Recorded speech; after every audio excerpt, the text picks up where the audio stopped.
Good afternoon, St. Francis, and good afternoon, people of God. It is Wednesday, the second day of March 2022. It is Ash Wednesday. We have left ordinary time. We have left the weeks of ordinary time. And now we begin the great fast of the Lenten season, our great Lenten fast.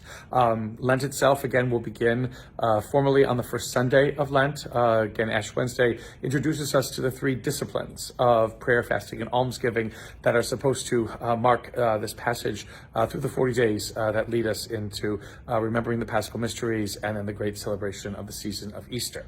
Coming to you this afternoon, because it's been a busy Ash Wednesday morning, again, as we move further out of pandemic, or the understanding of pandemic, or however pandemic is being received now, there are more people coming out for Ash Wednesday, for Ashes, so almost approaching what it was like pre-pandemic.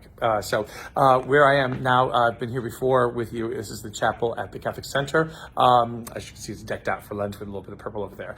We aren't really using the chapel still because we aren't really here on a regular basis on site. We still do work, yes, but we're not really on site here. But the chapel is still here. Very, again, nice little chapel that is here in the Catholic Center. Maybe one day we will reintroduce masses on Tuesdays and Thursdays. Well, I think Tuesdays and Thursdays when we used to have them. In any event, again, these days that follow Ash Wednesday, the Thursday, Friday, Saturday after Ash Wednesday, again, each of them will focus on one of those different disciplines of prayer, fasting, and almsgiving. Always important to know that if Ash Wednesday sets out the parameters for how we are supposed to celebrate Lent, there is nothing in there about giving up something. It is fasting, and really only fasting on 2 days, Ash Wednesday today and on Good Friday. There really isn't anything about giving up meat on Fridays, but that becomes a tradition that we still observe and follow. There is no call to go to the sacrament of penance either.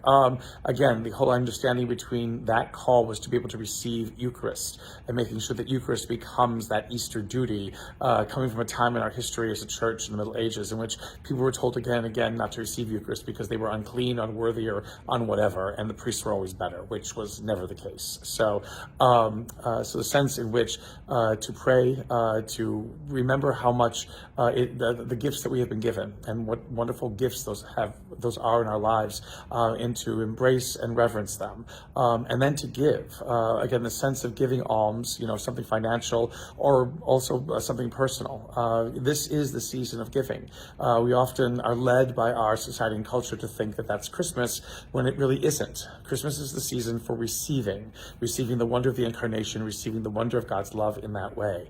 This is the time for giving, to give in whichever way we can to those most in need, to those most in need of our help. In all these ways, we remember and we recall the great giftedness of creation for us, the fact that God gives it to us as a gift for us to be able to use, to create a world where everyone has a place, where everyone knows its value, where everyone knows its own personal dignity and worth, and is allowed to flourish, to become signs of the reign of God in our midst. May this Lent, as we move further and further out of pandemic, hopefully be one that is fruitful and blessed for us, and being able to recapture once again the meaning of ourselves as children of God, as witnesses of resurrection, as witnesses of new life, of witnesses of that hope which only God can give. And may the Lord give you his peace.